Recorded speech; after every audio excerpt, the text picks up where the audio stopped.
Today's video is going to be a little bit spicy P, if you will. And if you don't know, spicy P stands for spicy peanut. I mean Pascal Siakam. Sorry about that. I must have been having other things on my mind. But we're going to be talking about the Pascal Siakam trade to the Indiana Pacers, okay? So basically, I'm going to be breaking down every little thing in this trade, why I think it was a good thing, why I think it was a bad thing, and then come to a conclusion to whether the Pascal Siakam trade actually ended up benefiting the Pacers or what really happened, what went down. And we're going to break it down because I haven't seen a lot of people revisit this trade, despite it probably being the biggest one at this year's trade deadline. So the first thing I really want to get into for this video is going to be just breaking down the trade package itself. Now, this trade is probably the most two-team, three-team trade of all time. Now, what I mean by that is the three teams that were involved were the New Orleans Pelicans, the Indiana Pacers, and the Toronto Raptors.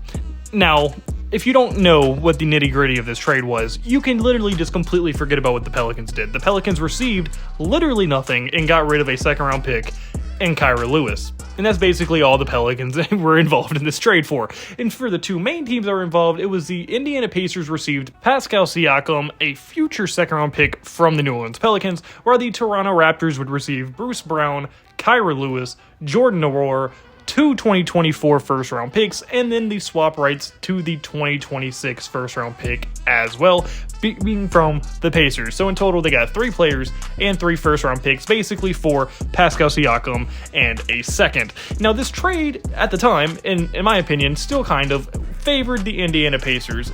Really, both teams kind of got what they wanted, but in my opinion, I thought the Pacers came out on top, and I just think they got the best player. I don't think they got that bad of a deal, and I just think overall, Pascal Siakam got in a very nice situation, and the Indiana Pacers got a guy that really fit this team very, very solidly. And now, although on paper, you would assume with them adding Pascal Siakam and only getting rid of Bruce Brown and Jordan Nwora, this team would probably improve pretty significantly, as Pascal Siakam is a very high-level player. But if you look at it, if you look at their situation, which you could, I guess, say pre-spicy P, the team had a record of 24-17 before the trade, and which is a 58% winning percentage, and they had a defensive rating of 120.8 and an offensive rating of 123.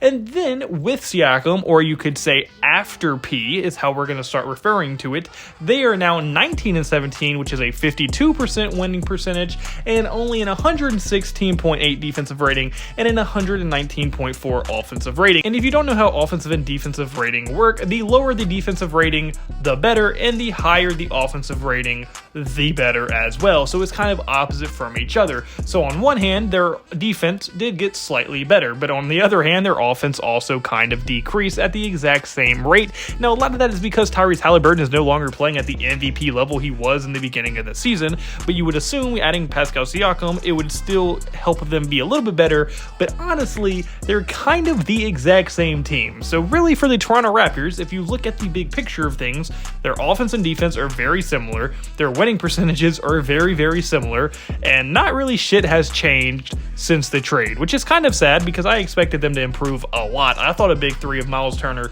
Siakam, and Tyrese Haliburton were going to be a very, very fun team to watch, but unfortunately, it doesn't really look like they have improved that drastically, really at all. Now, I mean, they won at a lower rate, but not really. Their defense improved, but slightly, and their offense, though, regressed also only slightly. So in my opinion, they're honestly about the exact same team they were before the trade. Now, we did see a situation like this with the Sacramento Kings, where in the year one that they made the trade, they didn't have enough time to gel right, they didn't make the playoffs, they didn't look great, and now for the past 2 years, they've been one of the better teams in the Western Conference. So maybe that's going to be the same kind of trajectory of this Pascal Siakam trade for the Indiana Pacers, but who really knows? Because it's Indiana, no one really gives a shit, but in my opinion, I still think it was a pretty solid trade for them, and hopefully it does work out for them in the long run. Now, I will be getting to a little bit later in this video how this trade could completely blow up in their face, but let's just wait and hold off on that kind of doomsday scenario for the Pacers. But now kind of switching paces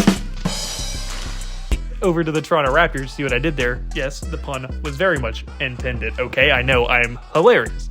But since this trade, what has really happened? Well, the first thing they did was when they got Kyra Lewis, they said, absolutely not. We don't want you on the team. So they traded him to the even worse situation in the Utah Jazz. And the Utah Jazz, well, they were able to get for Kyra Lewis and Otto Porter Jr. in a first-round pick, they were able to get Ochai Agbaji and Kelly Olynyk. So they were able to turn Kyra Lewis and Otto Porter and a first-round pick into Agbaji and Kelly Olynyk. And then after that, they decided they weren't going to cut Bruce Brown, and they kept him on the roster for the remainder of the season. I am sure Bruce Brown was absolutely ecstatic to have to stay in Toronto for the rest of the season, opposed to signing with a contender.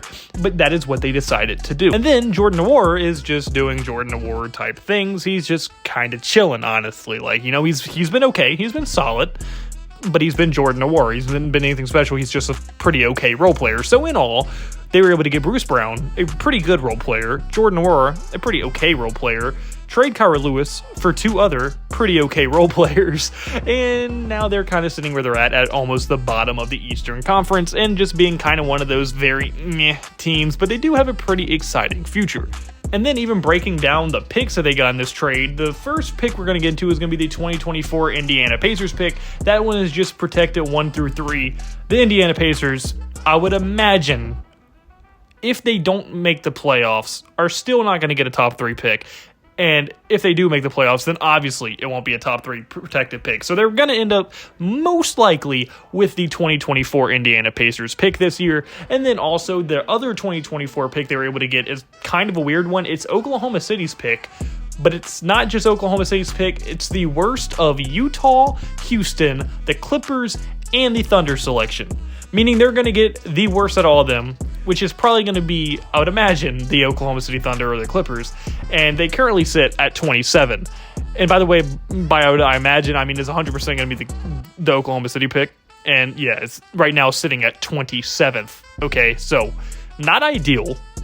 They'll most likely be picking at around 17, 18, 19, and 27. So in a draft that's supposed to not be that deep and is supposed to be pretty untalented, picking late in the first is not great, but that's where they currently sit. Now, yes, obviously they still have their pick, I'm pretty sure. And now they do still have their own pick, which is going to probably be around the top 5, which is pretty good. So they're going to be adding probably 3 first-round picks unless they trade one of them, which is pretty solid no matter what class you're in. I mean, adding 3 first-round talents is always going to help boost your youth and hopefully boost your future of your team. And then the last pick they got was a 2026 Indiana Pacers pick, which is protected 1 through 4. Now, I could not imagine, with their best player being Tyrese Halliburton, being a terrible team by 2026. I'd imagine they're going to be at least respectable, maybe a late lottery team, maybe a play-in team, maybe a late playoff team, who knows. But that pick will probably be mid-first round as well. So they were able to get 3 basically mid to late first round picks and a shit ton of role players out of this trade. And do I think it benefited their future? Possibly. Depends how good these picks end up being.